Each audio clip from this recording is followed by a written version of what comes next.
Siempre es un gusto saludarte, querido Carlos Serrano, economista jefe del BBVA México. ¿Cómo estás, amigo? Querido David, el gusto siempre es mío. Oye, a mí me llama mucho la atención que haya mucha gente preocupada por la caída de las remesas. Creo que se tiene que dar mucha explicación, ¿no? Sí, sin duda, pues ya llevamos 2 meses consecutivos con caída. Hoy se anunció el dato de mayo, donde hubo una caída a tasa anual de 4.6%. En abril habíamos visto una del 12%. Y esto, desde luego, es algo que llama la atención porque hay muchas voces que han dicho que esto se debe a las políticas que está haciendo Estados Unidos de tener más redadas, de Sí, mayor agresividad con los migrantes. Me y que parece los que migrantes no quieren mandar dinero como si pudiera, exacto, desgraciadamente como si tuvieran la opción de hacerlo, ¿no? exactamente. Y yo creo que esa no es la explicación. ¿Por qué, David? Porque lo que vemos es que las remesas están creciendo a muchos otros países, en particular de Centroamérica, como son Guatemala, Honduras, El Salvador, donde están en máximos históricos, y los ciudadanos de esos países pues, también son sujetos de las mismas políticas migratorias. De hecho, como proporción tienen un mayor número de trabajadores indocumentados. Me parece, David, que en el caso de México estamos viendo algo que es más estructural. Y eso algo más estructural es que la cantidad de mexicanos en Estados Unidos en los últimos 7, 8 años ha dejado de crecer. Ya llevamos 8 años donde los mexicanos en Estados Unidos son 12 millones y no crecen, a diferencia de los migrantes de otros países. Entonces yo creo que eso pues nos debe llevar a concluir pues que las remesas pues no van a tener un comportamiento de mucho crecimiento hacia adelante. ¿Por qué? Pues porque otra vez estamos en un periodo donde la migración se ha detenido, la migración neta otra vez es cero, y por lo tanto pues las remesas ya no van a estar aumentando como aumentaron los últimos 2 o 3 años. Que yo veo como positivo que la migración neta se vuelva a cero. Yo también creo que es positivo porque en parte quiere decir que algo de mayores oportunidades se están generando en el país. Me parece que si vemos lo que pasó en el 24 y en el 25, es que pues se empieza a ver en algunas industrias más escasez laboral, y en parte esto es resultado pues de un tema demográfico, ¿no? Ahora tuvimos varias décadas de un crecimiento demográfico muy grande, entonces había un exceso de trabajadores. Eso hacía que hubiera menos oportunidades y muchos mexicanos migraran, y ahora que ya la tasa de natalidad pues, de hecho es similar, de hecho un poquito más baja que los Estados Unidos, se ha estancado. Eso hace que ya no haya tanta sobre oferta de trabajadores, y eso mejora un poquito en el margen las condiciones, y por lo tanto que haya menos migrantes. Yo coincido contigo, eso que la migración neta sea cero, creo que son buenas noticias porque pues el país puede retener personas, y como hemos dicho tú y yo en otras ocasiones, pues los migrantes además son de las personas más valiosas, son los que son más emprendedores, más valientes, más trabajadores, ¿no? Sí, y de hecho es un contraefecto al discurso este de que, y esos mexicanos que van a los Estados Unidos, los migrantes, han contribuido al gran crecimiento de los Estados Unidos. Cierto, pero sería mucho mejor que esos mexicanos trabajadores, esforzados, determinados, tuvieran oportunidades en México y no contribuyeran al crecimiento de California, que es ahí les gusta mucho decir, sino que contribuyeran al crecimiento de México. Absolutamente, esos mexicanos trabajadores, emprendedores, que son tomadores de riesgo, pues lo ideal sería que contribuyeran al crecimiento acá.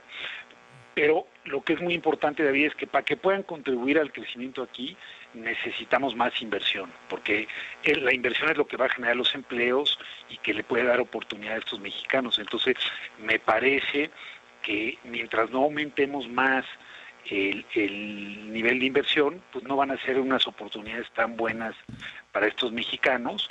Ojalá que el país trabaje en las políticas que generan inversión, que es pues fortalecer el Estado de Derecho, tener una infraestructura de calidad, en particular en temas de energía. Fíjate que, por ejemplo, ayer sale el informe de finanzas públicas Sí, que habla de una caída en la inversión. O sea, también estamos registrando eso. O sea, tú dices, necesitamos inversión, pero hay una caída en la inversión. exactamente, hay una caída en la inversión. Primero en la inversión pública, pues porque hay pocas espacio fiscal para hacerla. Eso no sería tan grave si viéramos crecimientos en la inversión privada, pero la inversión privada también cae, y me parece que ahora cae en parte por la incertidumbre externa acerca de lo que pueda ocurrir en temas arancelarios desde Estados Unidos, pero también hay que reconocer pues que hay una enorme incertidumbre doméstica, producto sobre todo de la reforma al sistema judicial. Entonces, lo que requiere la inversión es sobre todo certeza jurídica, y una reforma de este calado, pues lo que ha introducido es un enorme nivel de incertidumbre, me parece, en temas jurídicos, y eso pues va a resultar en que no veamos aumentos tan significativos en la inversión, y lamentablemente eso a quien afecta pues son a los trabajadores, porque la única forma de lograr tener más empleos y mejor remunerados es a través de la inversión. Eso no hay otra fórmula, digamos. Y la inversión pública también está detenida entre que ha tomado más tiempo el arranque del gobierno del deseable, y por la necesidad que tiene el gobierno de recortar su déficit. Absolutamente, ese es el otro problema. Creo que el gobierno hace bien en recortar el déficit, porque el año pasado, 2024, tuvimos el déficit más alto desde finales de los 80. Si no se hubiera recortado el déficit, estaríamos ya con problemas con las calificadoras, estaríamos con mayores primas de riesgo. Entonces, en ese sentido es correcto aumentarlo, pero me parece que nos debe llevar a una reflexión, David, de cuándo y por qué se deben incurrir en déficit. Se incurrió en este déficit tan grande en el año 24 pues, por motivos electorales, cuando hubiese sido mejor guardar esas balas para este año, donde tenemos estos incertidumbres comerciales y de otra naturaleza. Es muy sencillo. Si hubiéramos incurrido en el déficit que se incurrió el gobierno pasado por el COVID o la recuperación después del COVID, yo diría, y es llevarlo a ¿en qué te gastaste el dinero? Yo digo, a ver si estás de acuerdo con esta figura, querido Carlos. Yo digo que México, el sexenio pasado, era un gobierno de esos que dicen, se enfermó el abuelo. Entonces no hay que pagarle terapia, mejor que se arreglen solo. Ya le ponían un silloncito cómodo y asoleado. Y el día que se paraba, decía, miren qué bien se paró el abuelo. Y no se gastaba porque decían, hay que cuidar el dinero. Pero lo malo fue que luego se le ocurrió hacer una fiesta de 15 años. Exactamente. O sea, esa familia primero no cuidó al abuelo como lo debía cuidar, después los infartó porque había que cuidar el dinero. Exacto. Pero luego hicieron una fiesta de 15 años por todo lo alto. En lugar de gastar en educación o en salud. Sí. O sea, porque bien lo dijiste, el déficit de este gobierno y el crecimiento del déficit solo se explica por el gasto electoral. Absolutamente, porque no era un año de una recesión particular, no era que se canalizó infraestructura, es por un tema electoral, y me parece que la política fiscal debería seguir a los ciclos económicos y no a los políticos. Que ese fue, desgraciadamente ha sido el error de la gran mayoría de los gobiernos, que pierden la disciplina fiscal cuando ya se van. Exactamente, pierden esos horizontes de mayor plazo, y creo que lo que mencionas es muy cierto, David.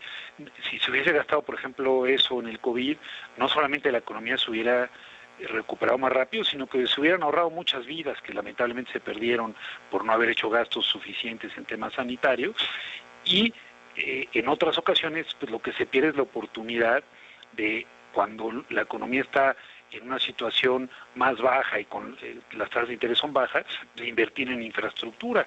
Hoy, lamentablemente, pues se ha perdido ese espacio fiscal que sería muy necesario para invertir en infraestructura.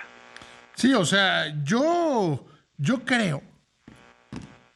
creo que el dinero se gastó mal y hoy el gobierno pues el gobierno de la presidenta Sheinbaum está teniendo que pagar las cuentas que se le quedaron atoradas, las facturas que quedaron pendientes de la fiesta de 15 años, ¿no?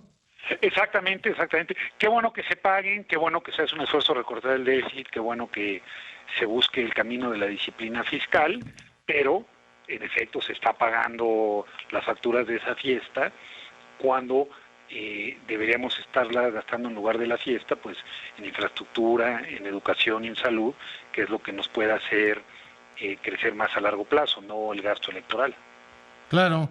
Pues mi querido amigo, ojalá que nos veamos tan pronto como sea posible. Seguramente sí será. Me dará mucho gusto saludarte. Te mando un abrazo, que te vaya muy Otro de bien. regreso.